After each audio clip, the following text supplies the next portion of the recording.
Përshëndetje të gjithëve, kënaqësi shumë e madhe që po takohemi edhe sot.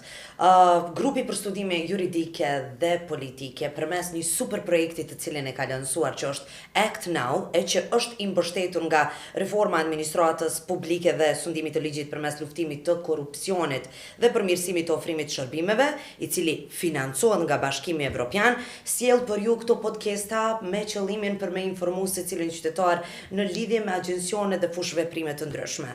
Unë sot e kam kënaqësinë shumë të madhe që për herë të parë më jepet mundësia që nga Agjencia për Administrim të Pasurisë Sekuestruar dhe Konfiskuar ta kem kënaqësinë ta intervistoj ushtruesin e detyrës zotrin Fadil Bunjaku. Zotri Fadil, kënaqësi shumë e madhe që ju kam sot këto. Mirë jeni me shëndet? Mirë, faleminderit. Me disponë mirë? Mirë, me disponë. Gëzohem shumë. Atëherë, unë kisha pas dëshirë si për vete, po ashtu edhe për krejt ata të cilët po na djekin në këto momente, më na tregu shkurtimisht pak për qëllimin kryesor të kësaj agjencie, fush veprimi i saj, por në njëjtën kohë dhe përgjegjësitë kryesore të kësaj agjencie. Po, misioni, funksioni i agjencisë për administrimin e pasurisë së sekuestruar dhe të konfiskuar është administrimi i pasurisë sekuestruar po të konfiskuar që është përfitim i veprës penale apo që është e përdorur, pasurisë që është e përdorur në kryerjen e veprës penale. Unë kategorizohem në pasuri që janë produkt i veprës penale edhe të shfrytzuara për kryerjen e veprës penale. Si dalloni që ato janë të kryera? Unë të dallot që në fazën e hetuesisë, domethënë përcaktohet se cila pasuri është kryer, është përdorur në kryerjen e veprës penale. Siç janë objektet, automjetet, pavarësisht biznesit e tyre po besoj. Mirë po edhe veçohen pasuritë që janë përfitim prej veprave penale. Pra prej momenti që ju dyshoni se ndoshta kanë qarkullu disa mjete të dyshemta dhe prej atij momenti janë kriju disa biznese caktuara ose automjeta apo diçka, ju i konfiskoni ato. Me cek që na bëjmë administrimin e pasurive të sekuestruara dhe po, të konfiskuar, mirë po sekuestrimin, konfiskimin e bojnë bashkëpunim hetuesia, prokuroria, gjykata. Pra ju punoni ngushtë me hetuesin? Normal jemi në raportet pandashme sepse ne jemi hallka e fundit ajo që merremi me pasurinë sepse fillimisht pasuria bllokohet nga hetuesia me urdhër prokurorit, bllokohet nga hetuesia dhe fillimisht mbetet në përkujdesje të policisë dhe të prokurorit. Prokurori drejtohet gjykatës me kërkesë për urdhër për sekuestrim, atëherë në momentin që gjykata lëshon urdhrin për sekuestrim, ai urdhër dërgohet në agjenci edhe në afat prej 15 ditëve jemi të obliguar me ekzekutu. Me çfarë legjislacioni, pra çfarë legjislacioni rregullon veprimtarinë e juaj dhe a ka ndonjë ligj të ri për me shqyrtu ose për me përmirësu punën e juaj si agjencion? Ligji bazik për administrimin e pasurisë është ligji 05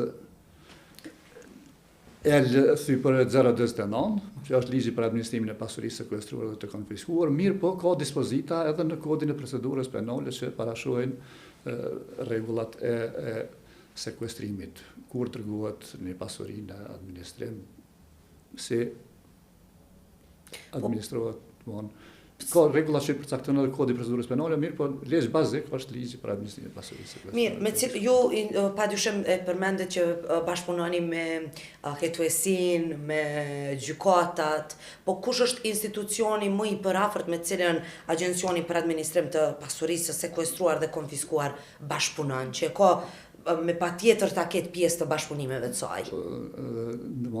Bashkëpunimi është i pandashëm me qytetëria e institucionet. Mirë, po në momentin që pranojmë një urdhër për sekuestrim, atëherë do të vendoset kontakti me policinë e Kosovës, sepse ata kanë pasurinë aktualisht në posedim.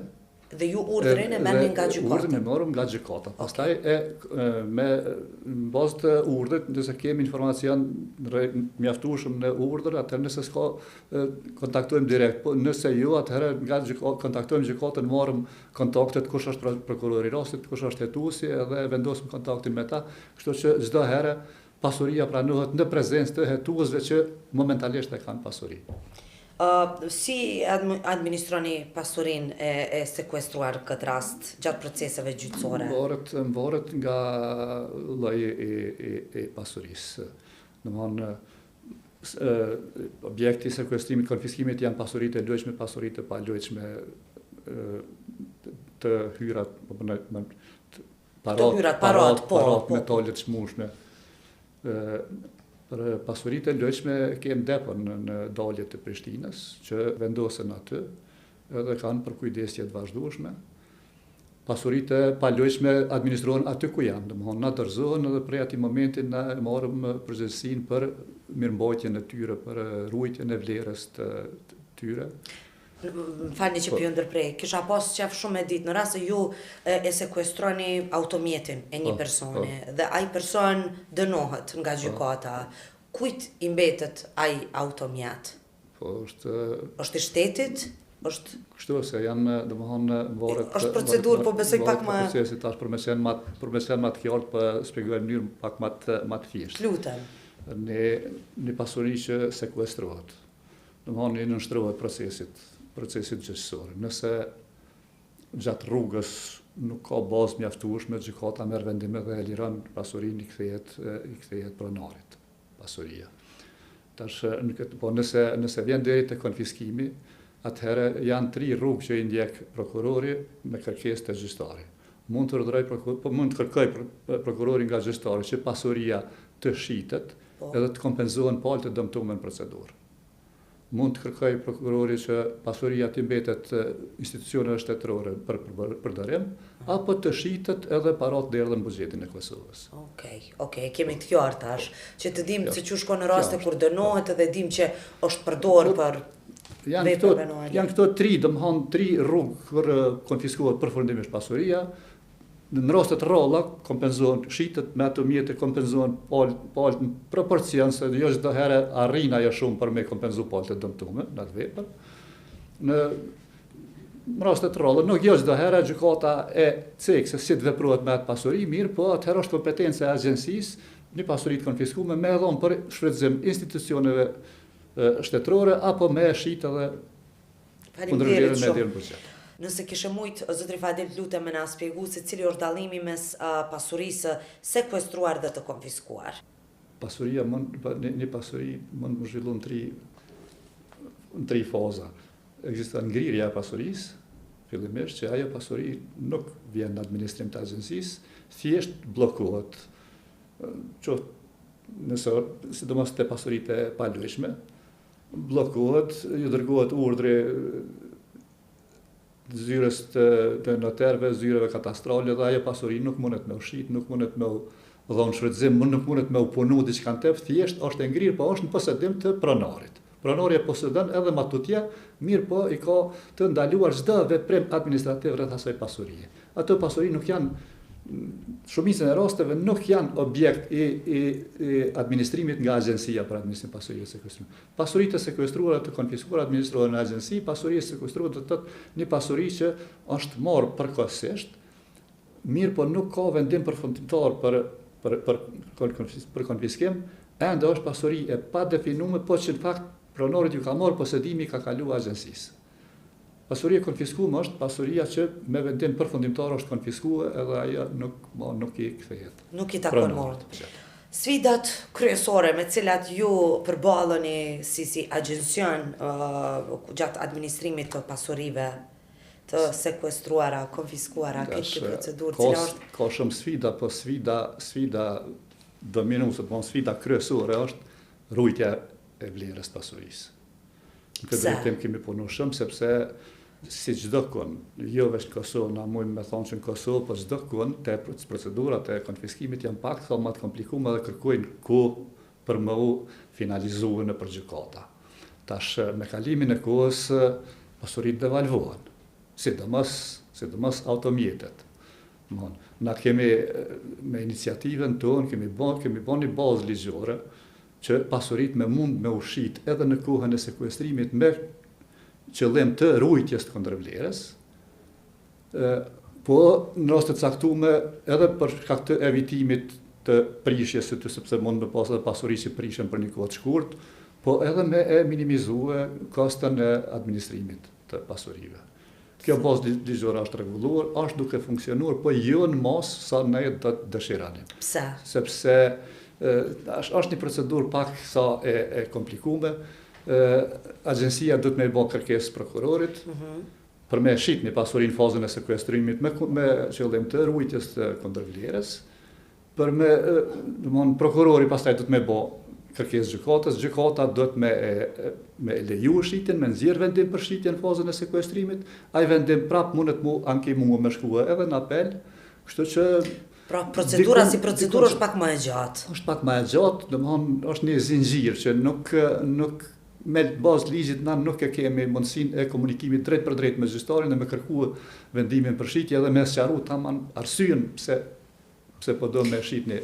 A mendoni që është dashur me sjell ndryshime, me përmirësu këtë ligj ose me pas që them të drejtën janë janë të mobilizuar zyra koordinatorit nacional.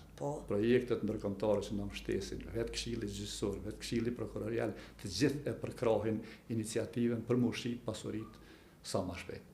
Mirë po, është diçka që finalizimi bëhet të secili gjyqtarëve që veç.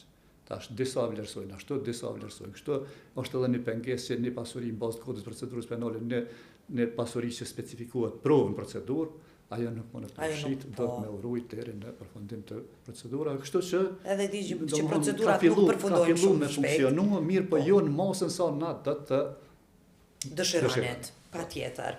A ndikon padyshim krejt kjo të zgjatja procedurave gjyqësore, jo vetëm në mjetët të cilat ju i përmendet në këtë rast vetura apo diçka e ngjashme, po a ka raste kur janë të zgjat procedura gjyqësore dhe e kanë humb efikasitetin e punës tuaj?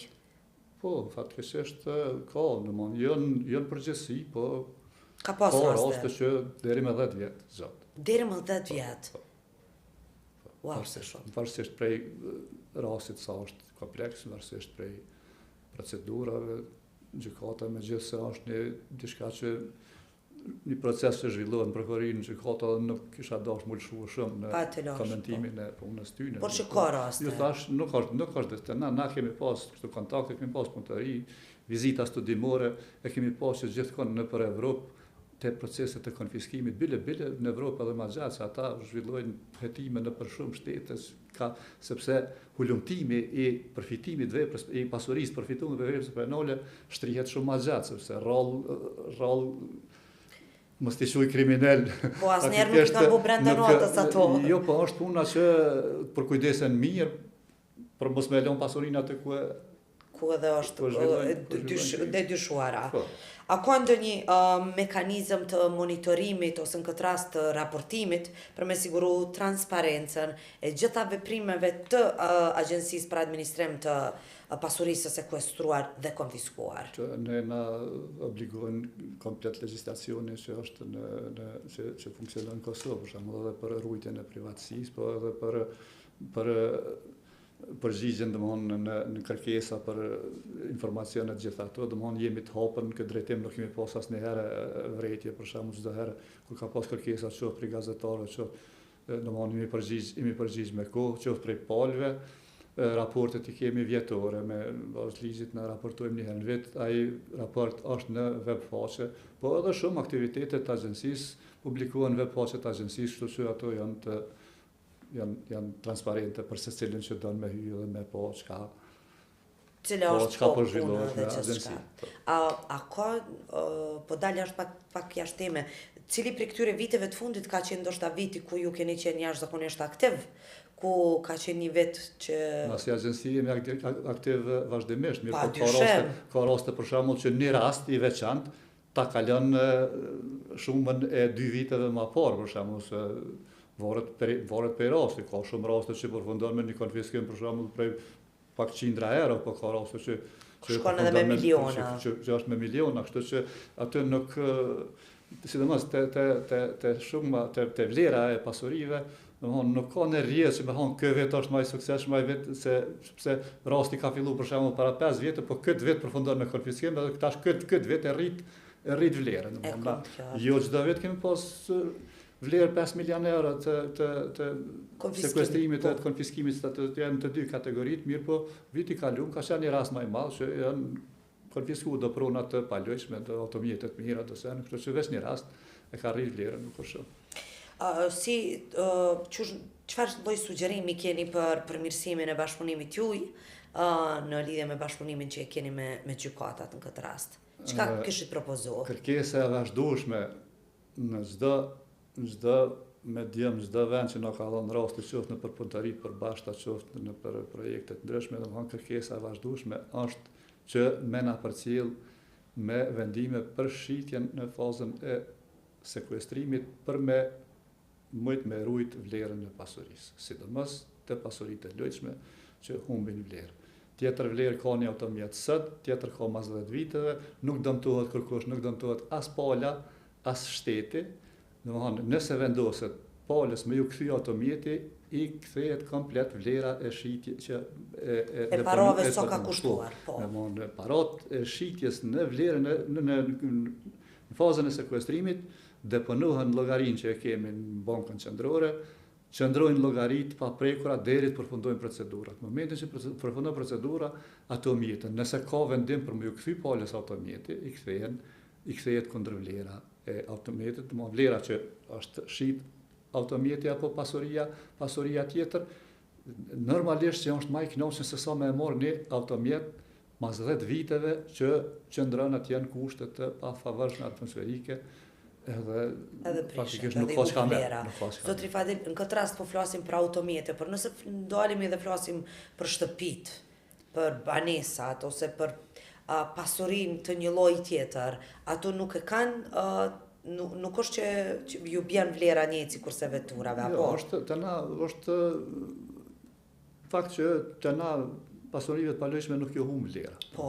Pavarësisht që vjetërsohet një objekt, ai prap vlera tregut shkan veç duke u rrit. Na drejtim nuk e kemi problem.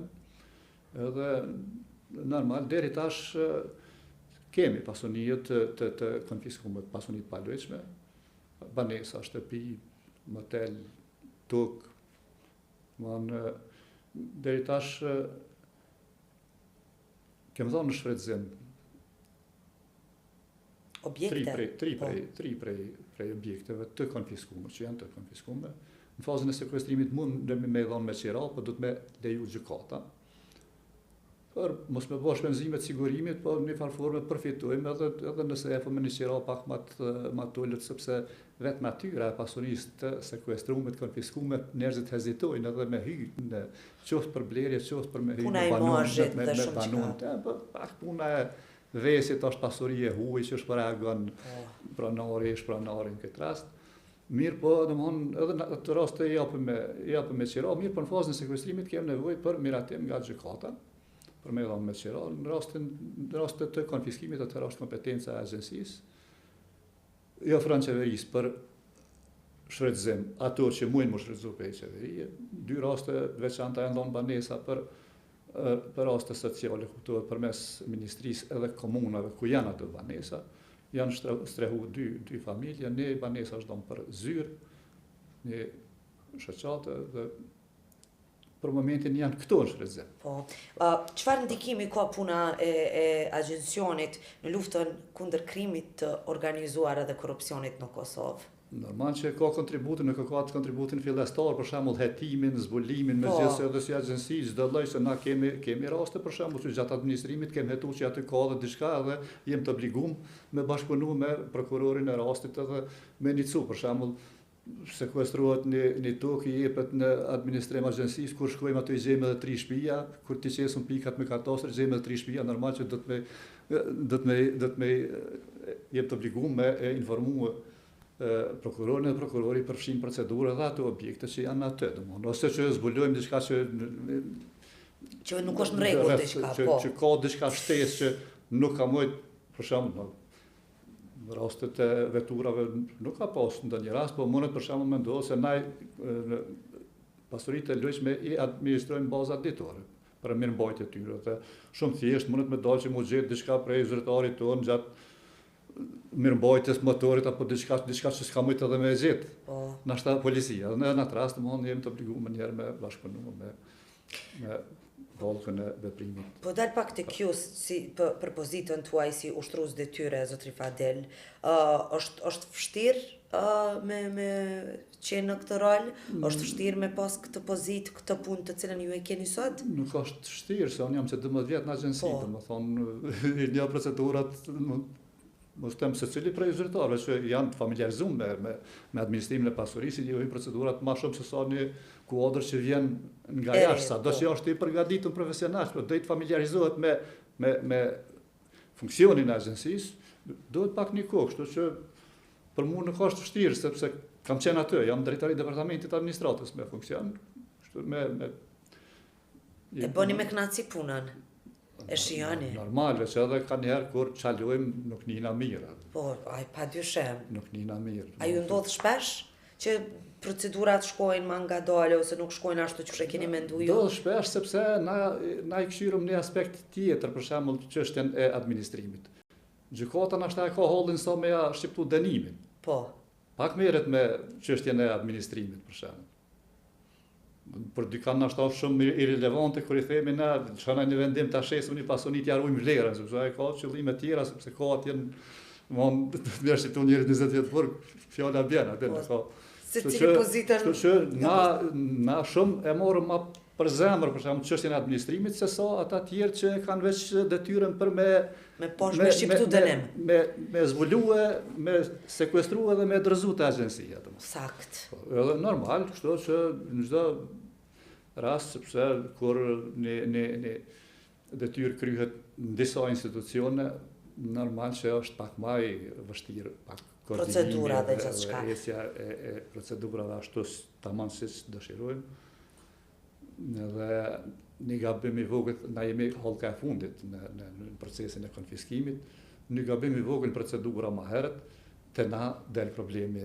Me një herë. Të na ekspozohet, sepse na jemi ata që e finalizojmë. Zotri Fadel, kush prej institucioneve ose keni përkrahje ju ndërkombëtare, e cila ju ndihmon në mënyrën se çush i realizoni gjitha këto? Po, domethënë kem pas projekte që kanë qenë mbështetjes të financuar për UNDP-s, që kanë qenë vetëm për agjensinë në fillim, me vite. Me vite. Po, pastaj është zgjeru pak, pastaj kanë qenë projektet si Peku për shembull, prej Nishit, Dyshit, Treshit, që na kanë përkrah. Po më vonë tani me disa institucione për shembull, edhe policinë, prokurorinë, gjykatën, po njëkohësisht edhe kem pasur edhe financime për shembull në databazë, në punëtoritë ndryshme. Në anën tjetër kisha pas dëshirë me ditë ju si ekspert i kësaj fushë edhe që jeni pjesë këtij agjencioni tash 12 vjet. Çfarë këshille ju kisha ofruar gjithë qytetarëve të Kosovës të cilët janë duke ndjek këtë intervistë për momentin? Me bashkëpunuar me institucionet e drejtësisë. Sepse më mirë se na qytetarët, për shembull, kur kursën e vren një pasoni që është e përfituar me keqpërdorim, me shkelje të ligjit. Edhe diçka të më pas parasysh, secila pasuri që përfitohet kundërligjshme është pjesë e gjithë neve. Sepse ato në mënyrë ose në tjetër e prekun qytetarin. Padyshim. Sepse ato mjete dikon janë në morë tash, a është me fajde për shembull e dëmton personalisht dikan e çon deri në vetvrasje, a është me taksa, a është me donacione të ndryshme kryesore, gjepi i qytetarit thjesht preket mas tepërmi me pasurinë e paligjshme. Faleminderit shumë për krejt këto informacione. Unë uroj që edhe ata të cilët e kanë ndjek këtë intervistë, po njëjtë sikurse unë, kanë zbulu pak a shumë se çu shkon procedura e konfiskimit dhe gjithçka tjetër, por në anën tjetër është shumë bukur e thatë dhe shpjeguar në fund që kjo është pjesë e gjithë qytetarëve të Kosovës, andaj duhet edhe qytetarët me qenë aktiv në mënyrë që gjithçka me shku në procese të rregullta dhe me ndihmu njëri tjetrit. Faleminderit shumë për intervistën, kohën, edhe për punën e mrekullueshme. Faleminderit shumë. Të dashur miq, edhe një herë po ju rikujtoj që grupi për studime juridike dhe politike po e sjell këtë projektin Act Now, i mbështetur nga reforma e administratës publike dhe studimit të ligjit përmes luftimit të korrupsionit dhe përmirësimit të ofrimit të shërbimeve, i cili financohet nga Bashkimi Evropian dhe në kuadër të krejt kësaj janë realizuar këto podcaste. Unë uroj që keni zbulu pak më tepër informacione sa i përket kësaj fushe. Faleminderit shumë për vëmendjen tuaj. Takohemi në projekte të radhës.